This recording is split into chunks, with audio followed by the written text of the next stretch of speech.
Bienvenue dans OK Podcast, l'émission qui refuse de vous servir la soupe tiède. Aujourd'hui, on plonge dans les eaux troubles de la diplomatie de luxe avec la visite d'État, qualifiée d'historique, d'Emmanuel Macron à Monaco. Historique, on nous dit. Pourquoi ? Parce que le protocole est à son maximum. Pensée paillettes, honneur militaire et dîner de gala. On va décortiquer ensemble ce grand spectacle, on va voir ce qui se cache derrière le prétexte écologique de cette visite, et on va surtout se demander à qui profite réellement cette amitié si spéciale entre la France et son confetti princier. Accrochez-vous, le voyage dans les coulisses du pouvoir commence maintenant. Alors, une visite d'État. Qu'est-ce que ça change, me direz-vous ?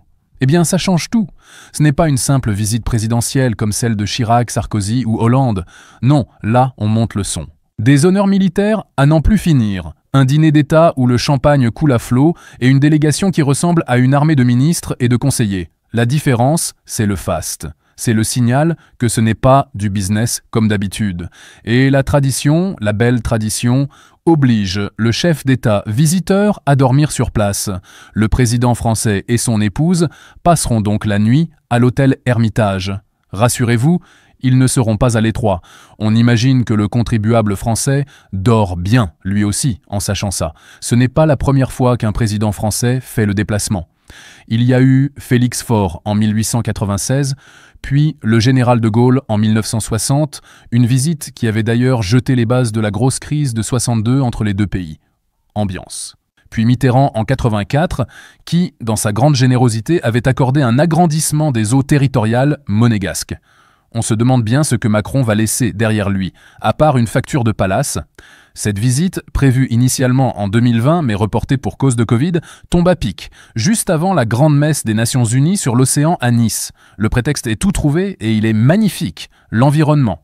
Car oui, le thème principal, la grande toile de fond de cette comédie, c'est la préservation des océans. C'est beau, c'est noble, ça ne mange pas de pain. Un forum sur l'économie et la finance bleue est même organisé à la demande du président français. L'économie et la finance, on y vient. Quand on met ces deux mots à côté d'écologie, il faut toujours se méfier. On y parle de gouvernance durable, des mots qui sonnent bien dans les dîners, mais qui engagent à quoi concrètement ? Pour faire bonne mesure, le prince Albert et le président Macron iront visiter Seawergy, un système qui utilise l'énergie thermique de la mer. C'est bien, la technologie propre, surtout quand elle sert de caution verte à un week-end entre puissants.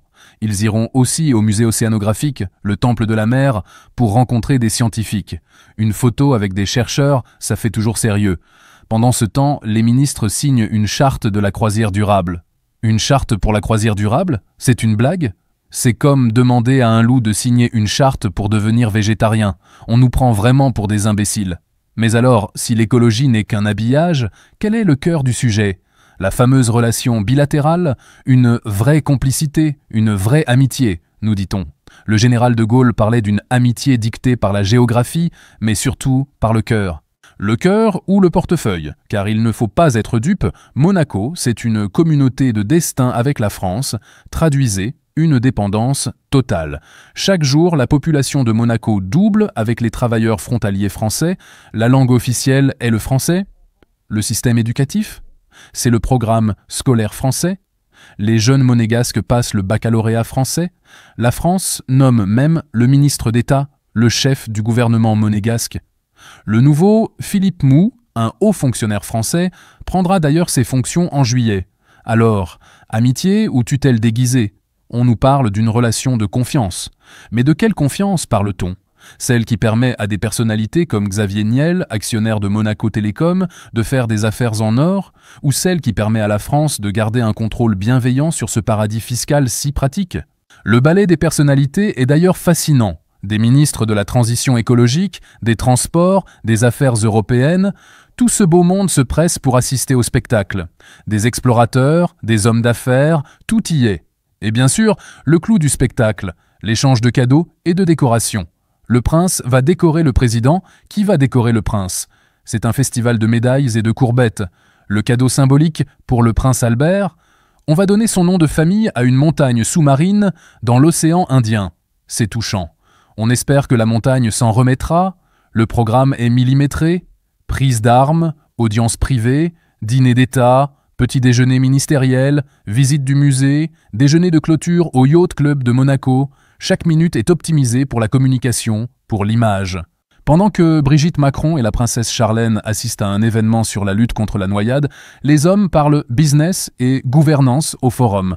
Chacun son rôle dans cette pièce de théâtre parfaitement huilée. Alors, que faut-il retenir de tout ça?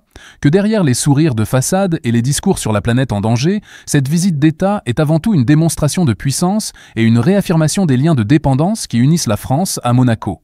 On nous vend une rencontre historique pour sauver les océans, mais on assiste surtout à une réunion de l'élite, entre gens du même monde, qui se congratulent et se décorent mutuellement dans des lieux inaccessibles au commun des mortels. C'est un spectacle bien rodé, une communication politique brillante qui utilise les causes les plus nobles pour masquer des intérêts bien plus terre-à-terre. Une amitié dictée par la géographie, peut-être, mais surtout par les intérêts financiers et stratégiques. La question finale n'est donc pas de savoir ce que cette visite va apporter à l'océan, mais ce qu'elle va rapporter à ceux qui y participent. Et ça, c'est une toute autre histoire, n'est-ce pas? Voilà, c'est tout pour aujourd'hui. Si vous aimez les analyses qui grattent un peu le vernis, abonnez-vous à la chaîne et activez la cloche pour ne manquer aucune de nos prochaines vidéos. On se retrouve très vite pour une autre analyse sans concession. Portez-vous bien.